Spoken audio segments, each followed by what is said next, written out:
year after quite a busy year of them. I think we've had one a month since last December. And as always, we really appreciate having you at them, particularly when it's so sunny outside. And I know a lot of you would love to be sitting somewhere not in your classroom. But no, we're delighted to have Sandra Patterson from Ulidia Integrated College here, and also Eleanor Pinches from the Royal Meteorological, did I say that right? Society, who are going to present today on environmental education and integrated approach. And we're really delighted to have you. So whenever you're ready, I'm just going to share the PowerPoint and feel free to make a start when it's up. Can you see that properly? Yep, if you go to the next slide here, Nan. Great. So we're excited to share with you all an overview of environmental education through an integrated lens, and also an overview of the support available from the Royal Meteorological Society. So I'm delighted that I'm going to be joined this afternoon by a friend and fellow Royal Meteorological Society member, Eleanor Pinches, who's going to outline for you all the support available from the Society, which everybody can avail from. Slide, Tiernan. So this session is based on my chapter, which is in the book called What is Geography Teaching Now? What is Geography Teaching Now was published in October 2025 after a very long editing process. The book was edited by Jennifer Monk and by Catherine Owen, who brought together a group of geography teachers from across the British Isles to showcase good practice in geography education. The book is now being used as core reading for many geography teacher training courses across the UK, as well as being read by geographers in practice around the world. I've already been contacted by many teachers who have read my chapter and wanted to ask for guidance or support. And that's why I'm really delighted to share this session with you all, to share with the network about this chapter. For me personally, I was delighted that integrated education has been highlighted in this book, and that the knowledge of who we are and what we do as a sector is being shared at such a wide scale to geography educators globally. In this presentation, I will outline the chapter and the strategies that I highlighted within the chapter. I have to stress, though, the chapter was written over 2 years ago, and some of the strategies have evolved since writing, but I will present as at the time of writing to match what was in the chapter when published. Slide, Tiernan. So the chapter begins with an overview of my career and how environmental education has become a professional focus for me. I started teaching back in 2002 at the Greenhill School in Tenby, Pembrokeshire. I started to run a wee after school club with students as an enrichment activity. Quickly the group took off, and I found out that there was a large demand across the whole school for environmental action, and that students wanted to make a difference. I was delighted when a sixth former came to me to ask for advice about a career in environmentalism, and then went on to university to study environmental science. This was enlightening to me as a young teacher. Students were interested in the same things as me. I can make a difference in their lives by enabling them to support this interest. In the 5 years that I was there, I built 2 wildlife gardens, a sensory garden, and also spearheaded a whole school recycling programme with Tesco's. It was in December 2007 that I then met Mr. Eugene Martin and Ulidia Integrated College, and my life changed drastically when I moved back home to Northern Ireland. Literally within 3 months, I came home, got married. Unfortunately, we had a death in the family, and it was really quite a busy time. But moving on, Ulidia Integrated College is now been my home for 19 years. My then fiance is now my husband. We have 2 children who inspire and challenge me every day. I am a firm believer in the importance of education, and I believe education is the best tool we can bestow on young people to give themselves life chances, and I strive to educate myself as much as I can to continue to grow as a person and as an educator. I think it's important to be a good role model for my learners. What better way to model the value of education than to be an open and willing learner myself? A career highlight for me has been taking part in COP26 in Glasgow, where I represented Northern Ireland and spoke to get delegates about my experiences of environmental education, as well as working with delegates to devise recommendations for future environmental education on a global scale. This was a real career highlight. Slide, Tiernan. So my chapter begins by then moving on to looking at my background in terms of space and place. While studying as an undergraduate, I was very fortunate to have Tim Cresswell as my supervisor. His ideas and guidance on the meaning of space and place have been integral to my work within the integrated sector and to my practice as a teacher. Cresswell argues that the value and meaning are not inherent in any space or place, but practice is simultaneously a form of consumption and meaning for place, and this can only be developed using space in an intentional and meaningful manner. Expectations about behaviour in place are important components of this construction and in the evolution of ideological values. The consumption of place meaning, therefore, results in the ability to create the attribution of meaning by meaningful, intentional action. Space and place are used to structure a normative landscape, which is used in the right way to create a just, appropriate, and use of any space. This is central to my educational philosophy. So throughout my chapter, I refer to the principles of integrated education and how I have led environmental education in relation to those principles. It was important to me to place our shared values into the hands of educators who perhaps were unaware of integrated education previously before reading the chapter. Sorry, slide here. And again, sorry, I skipped over that one. So at Julidia Integrated College, we take a whole school approach to environmental education, which is spearheaded by the Geography Department. Within our whole school development plan, Eco Skills is an integral part of our school's actions for constant review and development. Within the college, we have adopted 4 R's as our values: respect yourself, respect for others, respect for the environment, and responsibility for your actions. This whole school value set emphasises the value that we as a school place on environmental respect and responsibility. And I have a clear departmental vision of environmental education, the highest standards of global education for all to create tomorrow's sustainable society. The vision was devised with my departmental team, and we work together to create it, and it gives us focus for our actions. This vision is reaffirmed every year by the team and is displayed prominently throughout the school. Slide, Tiernan. Okay. Yep, that's us.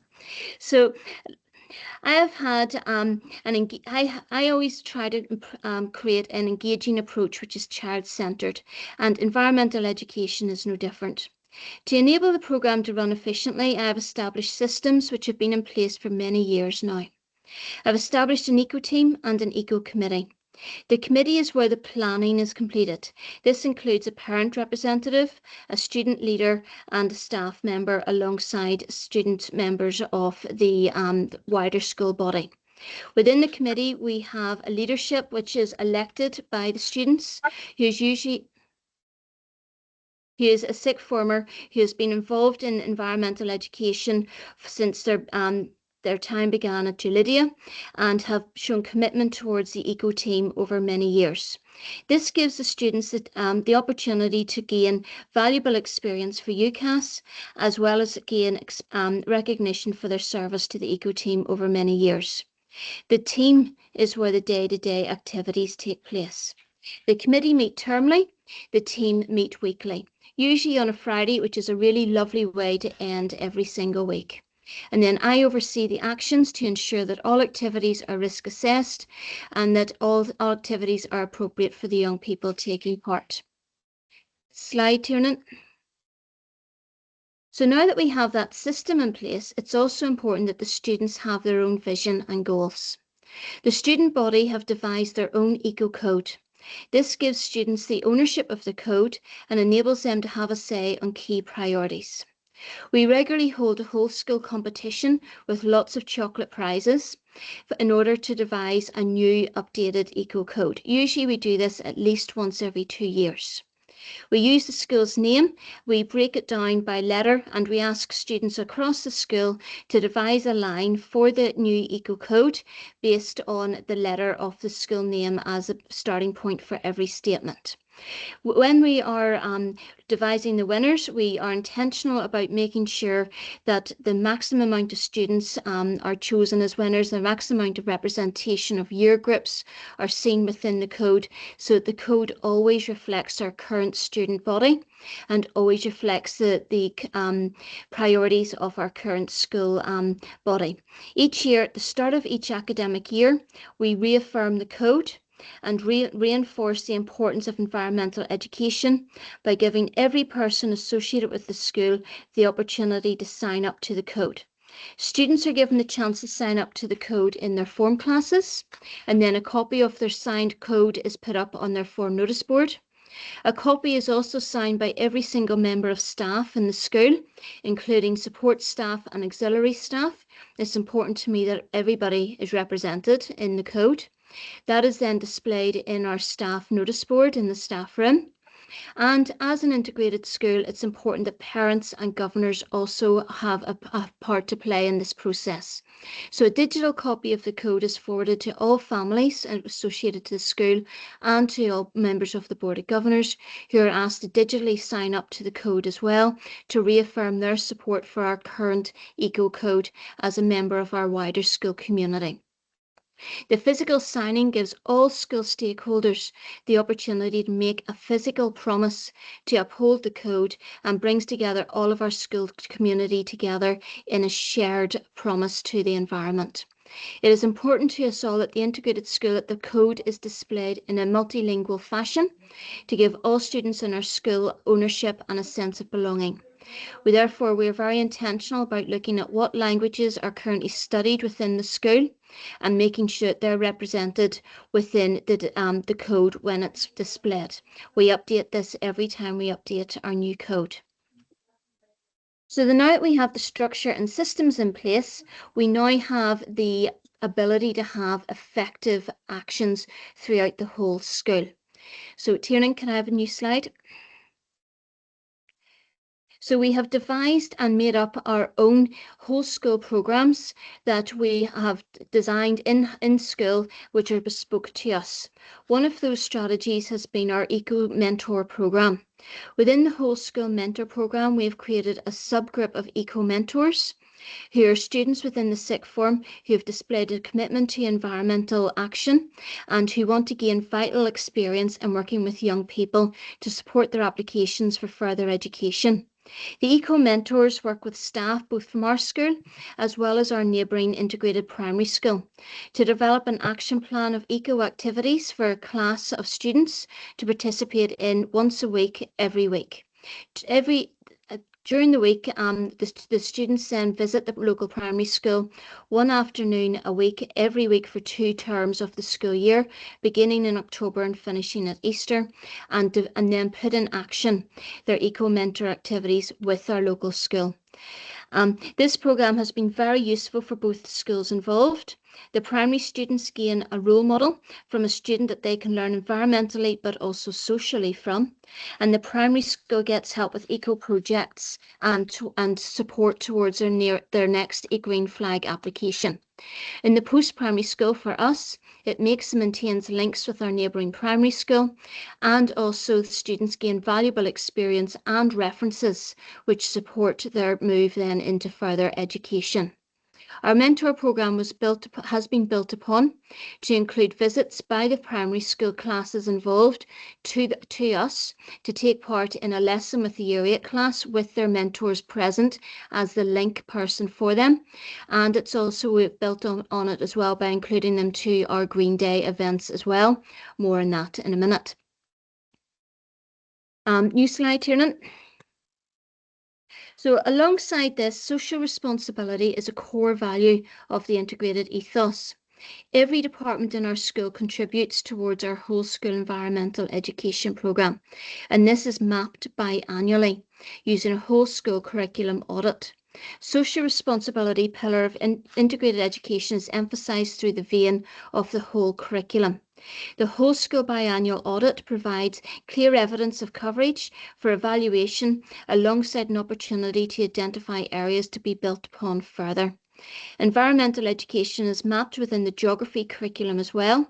We have a spiral curriculum within the geography department, and we've based that upon the learning from Lupton and Waite's 2023, who states that in order for a curriculum to be sustainable, it must include biodiversity, climate change, and living sustainability as both indiscrete and discrete strands.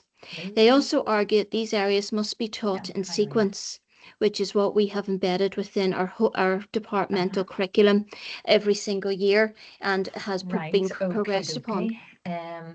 Sorry, one sec. Right, I would say Grania probably needs to update that. Just gonna mute a wee mic here. Wee mic. Just trying to work. Yes, that's fine. Okay. We okay? Yep. Okay, so if we could change slide again, Tiernan. At Ulidia Integrated College, one of our bespoke programs that we have created has been on key events that we use to deliver our program to all year groups. We hold our annual Green Day event every year at the end of the school year. This is a whole school day of activities to promote and care for our environment at a local, national and global scale. During the day, we collapse the timetable for everybody in Year 8 and we invite local primary schools as well as local organisations into the school to participate in a whole day of environmental action. This has evolved in many ways over the years. We have held it as a Key Stage 3 day, we've held it as a Year 9 day, we've held it as a sixth form day, but we have settled long term now as a Year 8 day because we feel that's what best meets the needs of our learners. This involves taking part in special timetable of events, including workshops, school-based actions, community-based actions, all with a local as well as a global focus. The year group is divided into groups to mix classes and let students work with students that they may not usually be in class with and experience the workshops in a carousel type manner. The highlight of the day is always the Wellington Boot competition. But the students, but the students always name that the bird of prey display at the end of the day is their highlight. We all come together on the grass banks at the end of the event to when the weather allows, to enjoy a bird of prey display when all students get to meet the birds and learn all about them.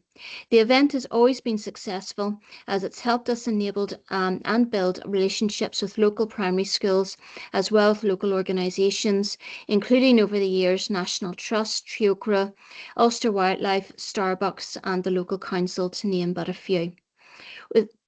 Within the day, we always have lots of competitions running, lots of gifts for all the participants to take home. Everybody leaves the day with at least one gift, usually a packet of seeds and many other treats that they've won throughout the day.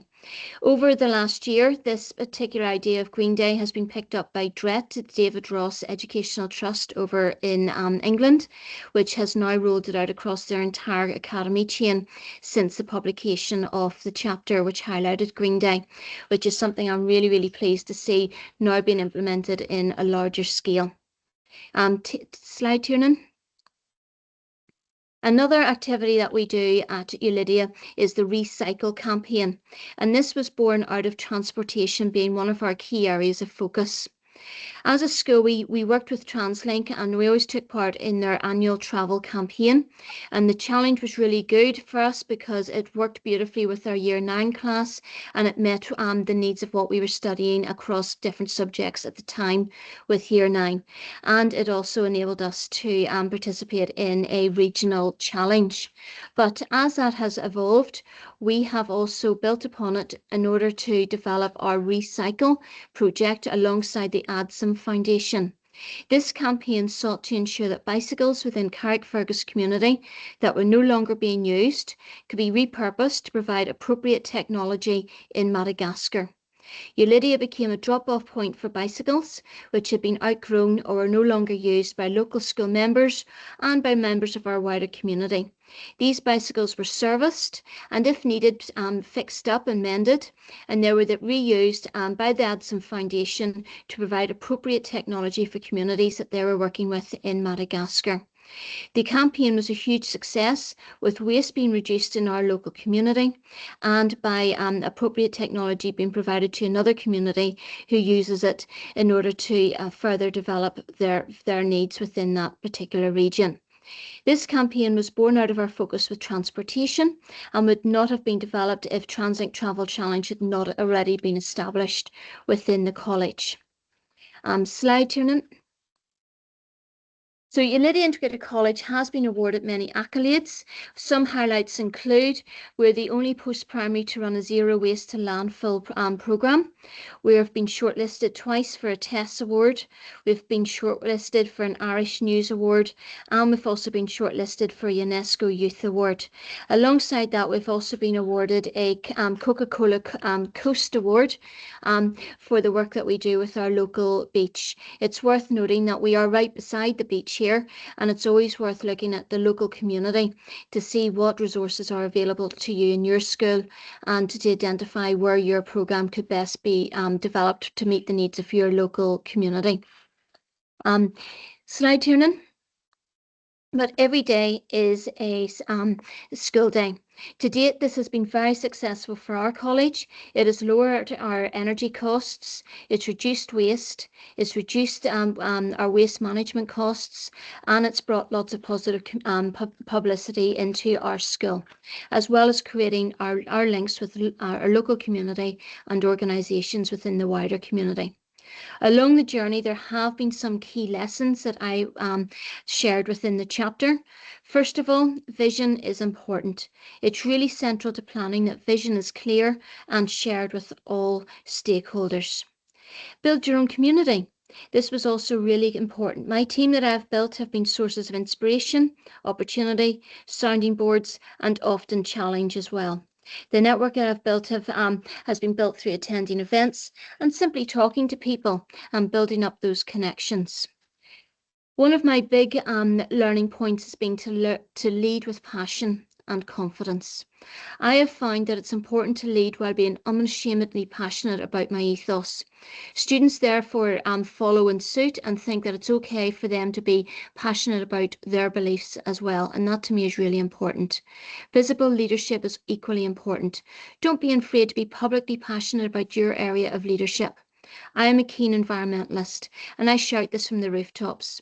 I believe in the importance of our environment, and in turn the students are being confident to follow their passion and be visible and stand up for what they believe. Equally, don't expect the unexpected. Be open to opportunities as they come along. I have built banks of resources, paperwork, files such as risk assessments that have been built up over time and have been returned to time and time again to inform future events. I've also been prepared for literally anything. Bank of resources to be used if a speaker cancels at the last minute or if there's a weather emergency. Be open to opportunities. Opportunities often arise when you're least expecting them. And if you don't find opportunities in the areas that you want to be developing, create your own. Next slide, Tiernan. So my chapter concludes with 5 questions for reflection to prompt teachers to think about their own practice. What are you unashamedly passionate about? How do you bring the wider community into your role? How do you build the connections with feeder schools? What ethos is embedded within your curriculum map? And how can you inspire young people to follow their passions? Thank you, Tiernan. Next slide. So just to finish off my section of the presentation, I just wanted to share with you some further reading on further information if this is something that you wanted to develop. Keep Northern Ireland Beautiful are offering carbon literacy course which is free for educators. This is a course which I took myself and would highly recommend for anybody interested in environmental leadership to take on.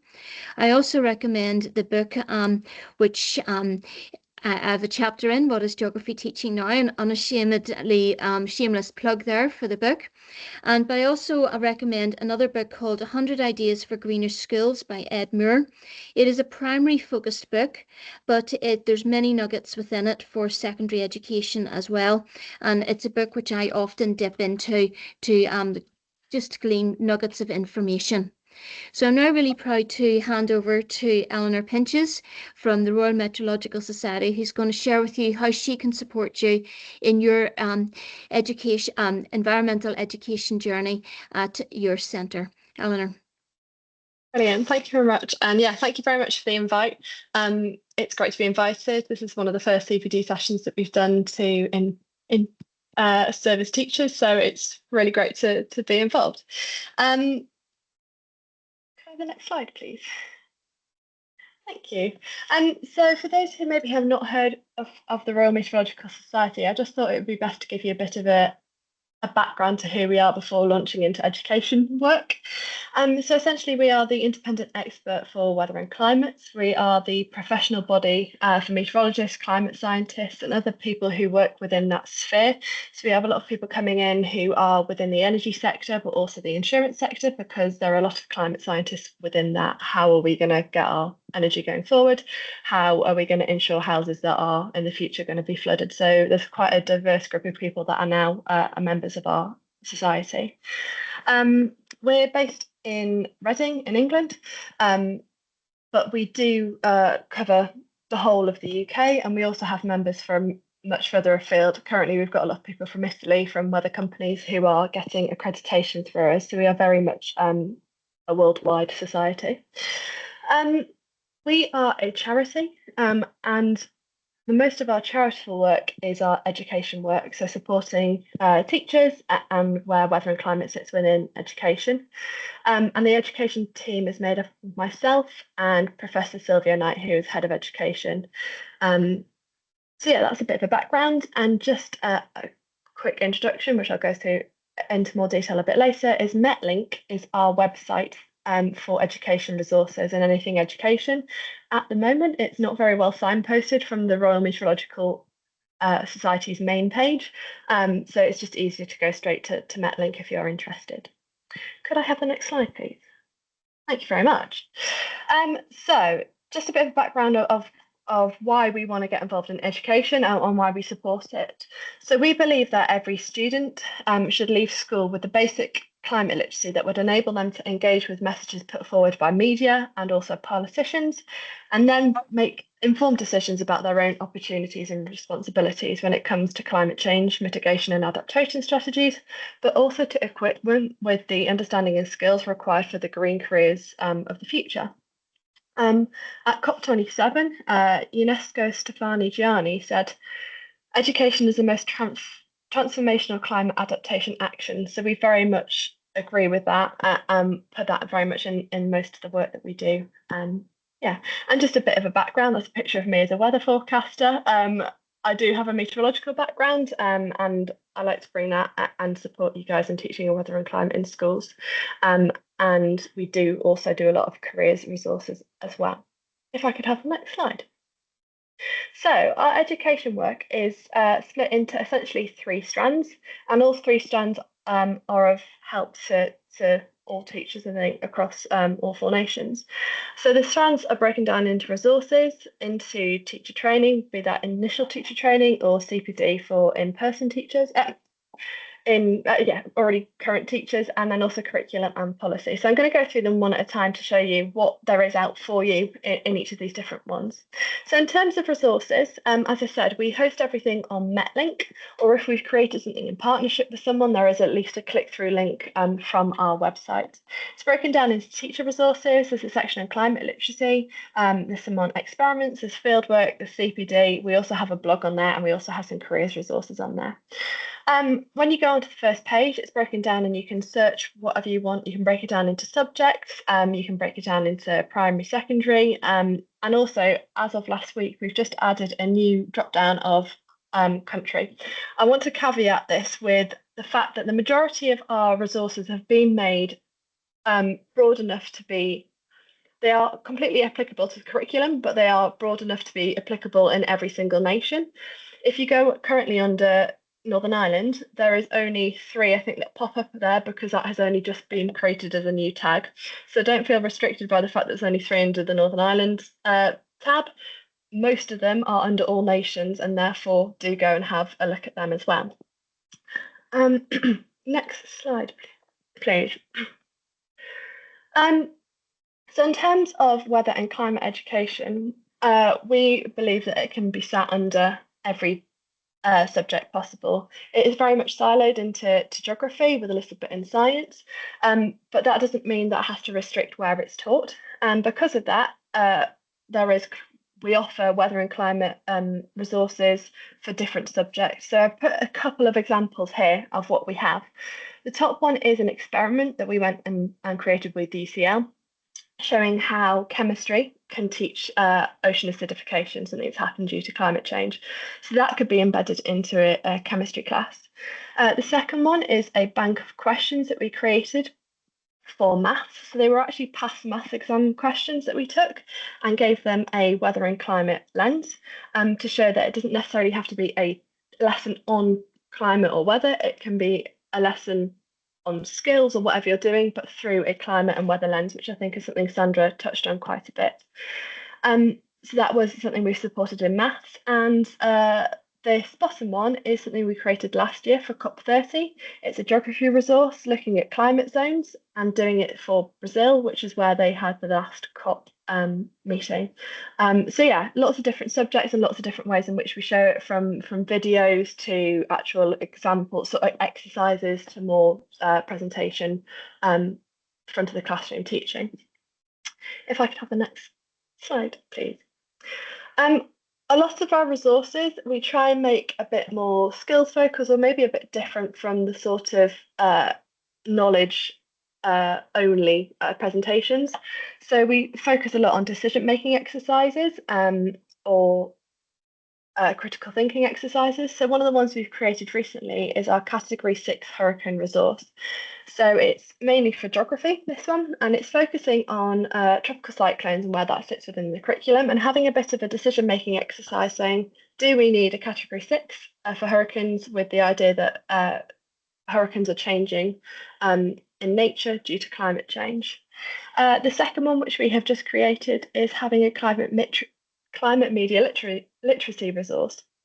So again, talking about climate and climate change, but also looking at skills such as media literacy and combining those. This is actually a cross-curricular lesson, so it can be taught in geography, could be taught in English, could be taught in science, could be shared between the two. So yeah, something a bit different where it could be used across different subjects. So do go have a look at that one. And that is the resource that we've just created and is very much in the drop down of Northern Ireland. If I could have the next slide, please. As part of our resources strand, we do a lot of quality checking of resources. So over the years, we found a few inaccuracies with weather and climate resources. And that's not just in education, that's also in broadcast media and so on. But essentially, it was recognised that it was an issue and there needed to be something that had a look at quality and awarded a mark. So this is part of the National Climate Education Action Plan that is very much England focused, but we have extended this quality mark to cover every resource that comes to us. It's a case where people send their resources to us, we check it for the reliability. If it's not reliable, we work with them to improve it, and therefore at the end it gets a mark where you as teachers can take it and say, we know that this is up to date, we know it's using accurate information. And yeah, so it can mean that you don't have to check it, and it saves you time in just taking it off the shelf. So do keep an eye out for that if you see any resources with it. If you're creating resources yourselves around weather and climate, we are happy to get involved with that process, so please do reach out. You can take a look at what the framework is around the climate mark, the quality mark on our website. So if you want to go and have an explore of that, do go and have a look at it. And then the last thing I want to mention in terms of resources is that we loan out free equipment kits. Sandra herself borrowed this last term. It's historically been used mainly by geography teachers, but that's not the limit. It's open to any teacher that wants to teach weather and climate in their subject. Our equipment kits come with IR thermometers, they come with anemometers, they come with USB temperature loggers so they can be left out overnight and collect the data over several days. And they are loaned for free. The only thing you need to do is pay for the delivery back to us, which is normally about £10 around there.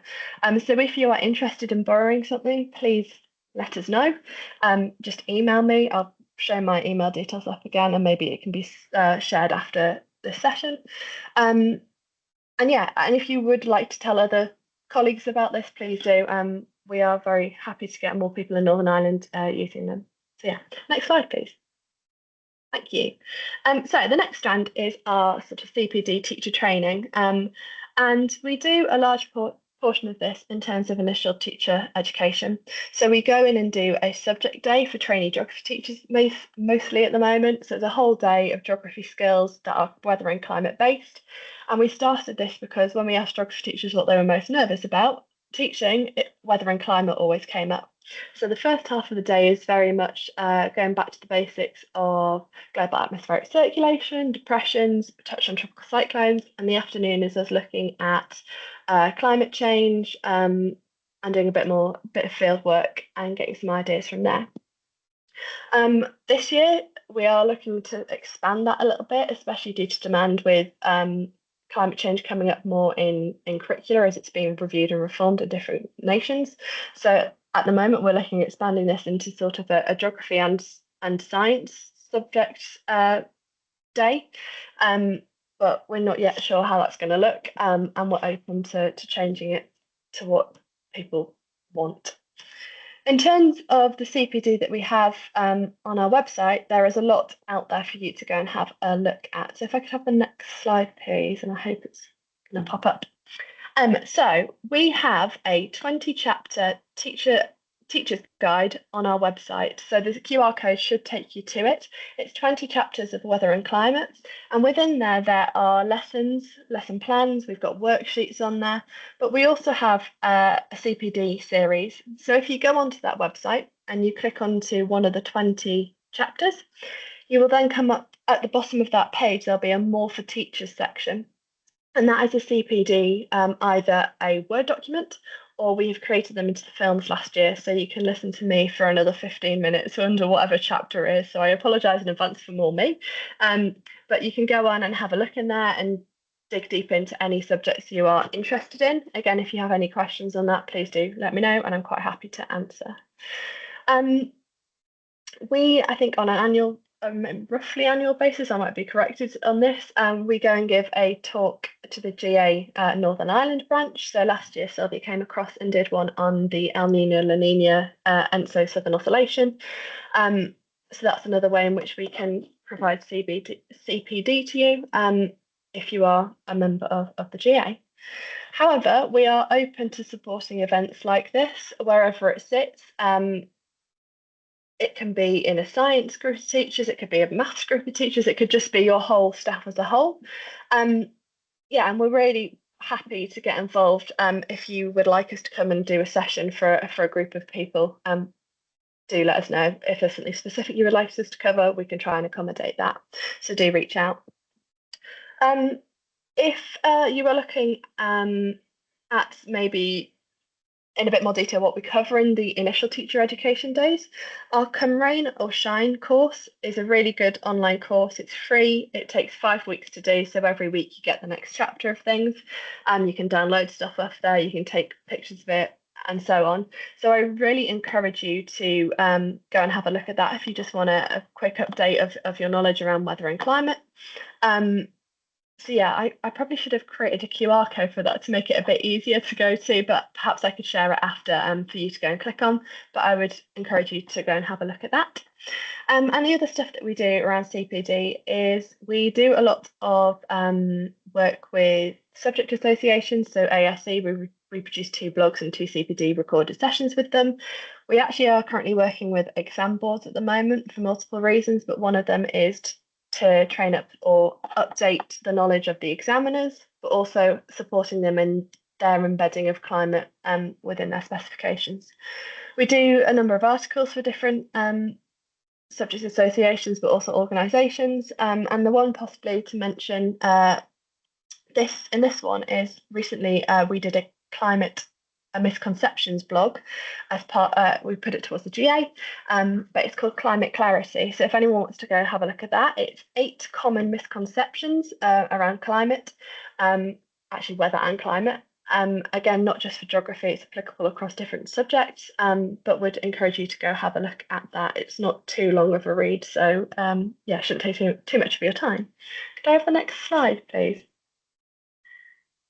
I think I've skipped over too many. Maybe next one, and then next one. Brilliant. And then next one, I'll just say next one again. Brilliant. Okay, so next section, or the last strand, I should say, is our curriculum and policy work. So last year we produced the curriculum for climate literacy. Could I have the next slide on this one?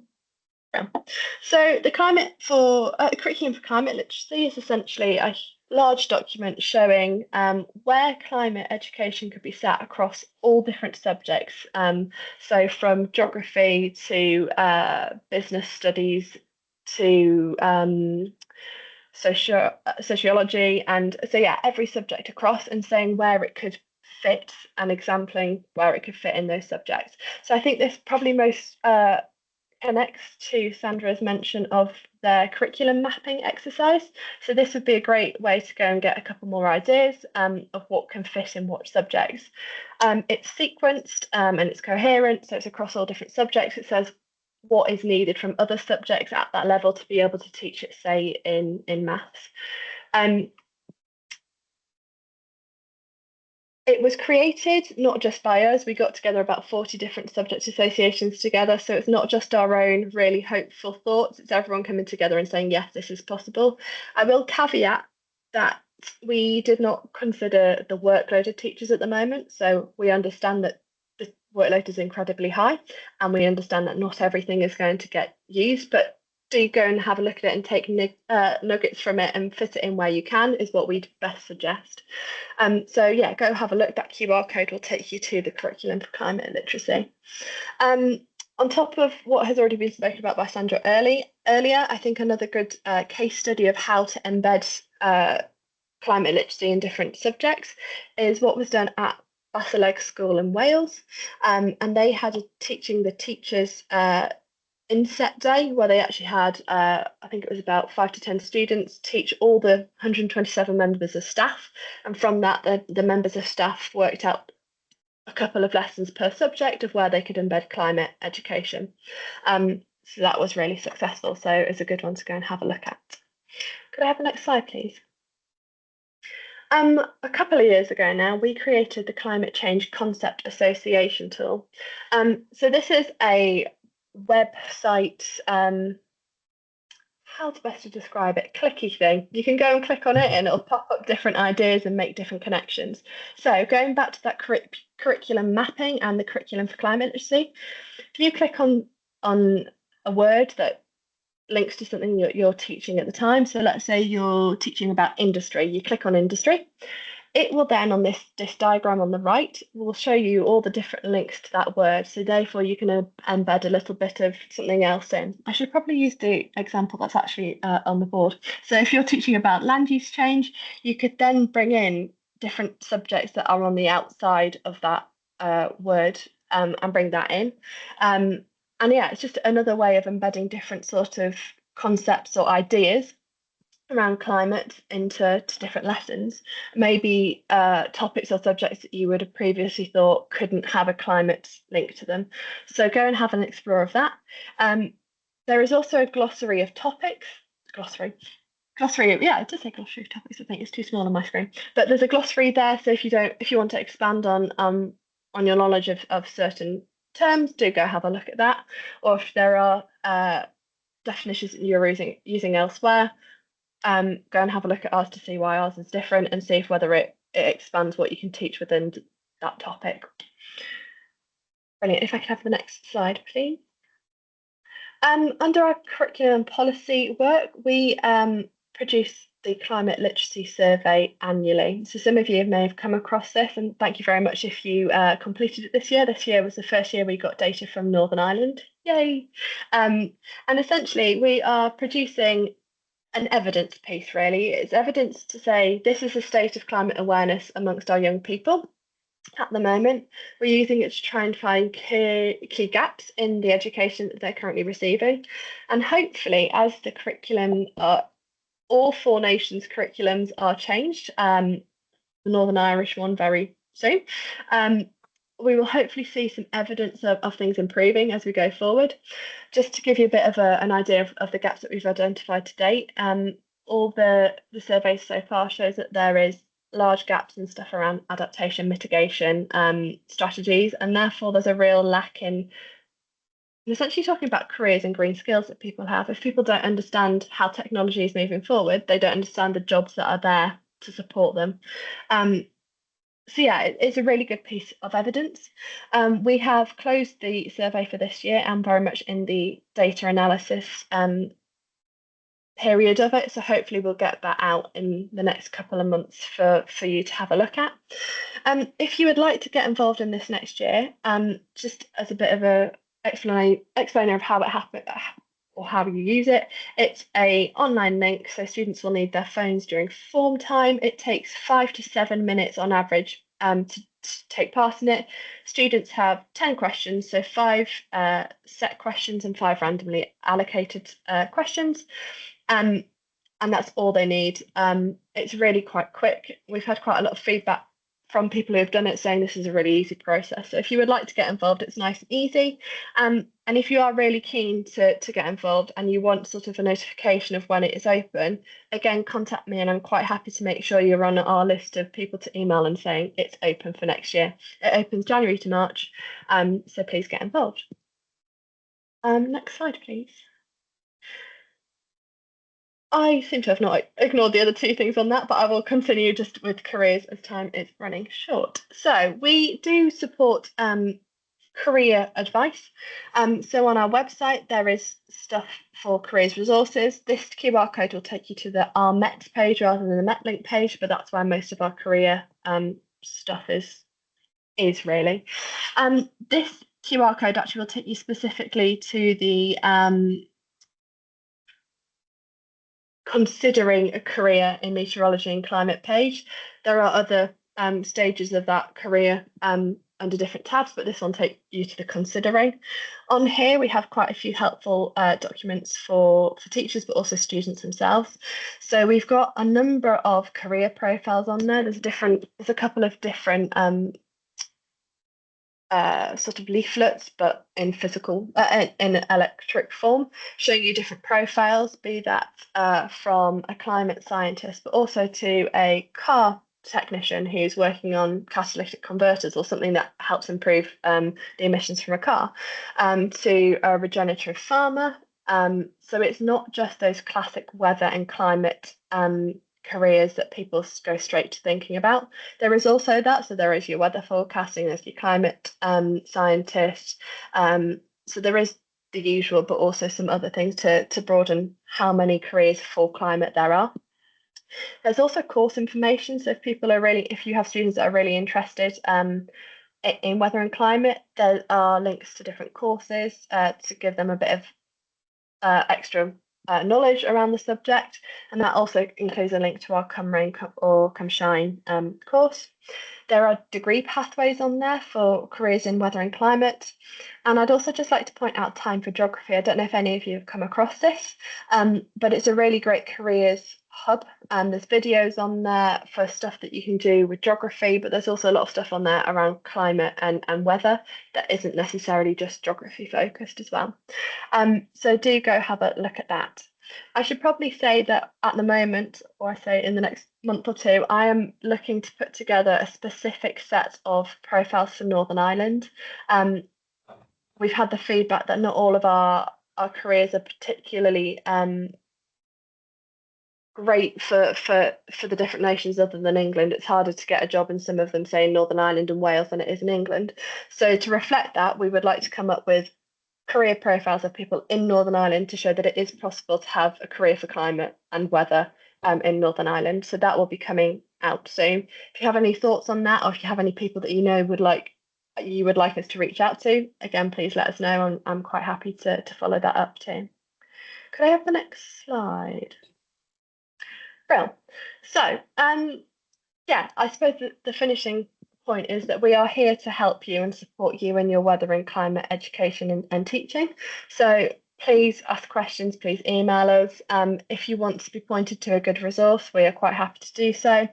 If you are wanting to know where there are reliable data sets or just reliable websites to use, we're quite happy to answer questions and point you in the correct direction. If you want to stay updated about what we have on offer, some of our new resources that are coming out, so the primary media literacy resource will be coming out in a couple of months' time.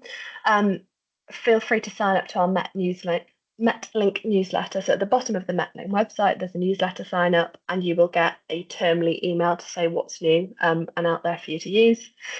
Feel free to email us about borrowing a kit. I'll let Sandra say any more on that if she thinks it was a worthwhile resource to use.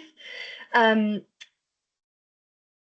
yeah, the last point is, so stuff around our careers work has actually been prompted by a fairly newly set up Northern Ireland forum, guiding us into what's needed in Northern Ireland and what support we can provide in Northern Ireland. So if you are keen to guide some of our work and you think you have some good ideas, please email me, and you are more than welcome to join our Northern Ireland Met Ed Forum, and we're quite happy to invite you onto there.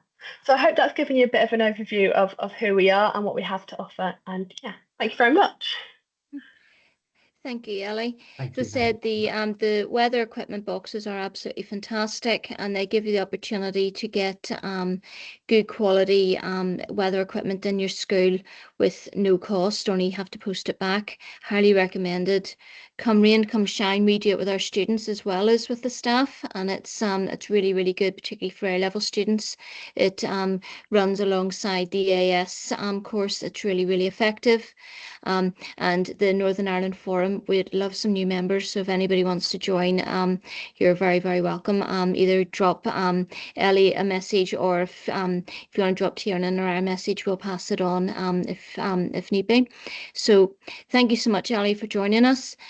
Tiernan, I'm going to head back to you.